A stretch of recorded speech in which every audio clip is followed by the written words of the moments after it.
عنوان: محنتی اور کامچور مکھی کی کہانی۔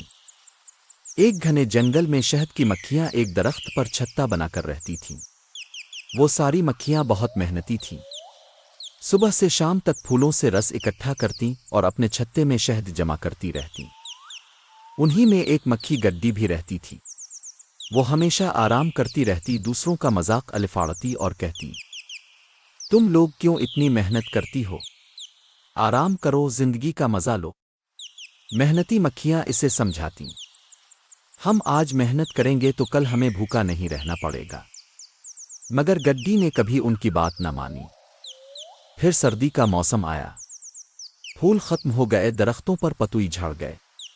سب مکھیاں اپنے شہد کے ذخیرے سے کھاتی رہیں اور آرام سے وقت گزارتی رہیں، جبکہ گڈی کے پاس کچھ نہیں تھا۔ وہ بھوکی، کمزور اور بیمار ہو گئی۔ آخر کار وہ محنتی مکھیوں کے پاس گئی اور معافی مانگی۔ مجھے معاف کر دو، میں نے غلطی کی، اب میں بھی محنت کروں گی۔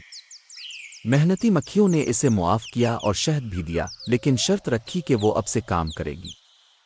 سبق: جو محنت کرتا ہے وہ مشکل وقت میں بھی کامیاب ہوتا ہے، اور جو صرف مزہ چاہتا ہے آخر کار پچھتاتا ہے۔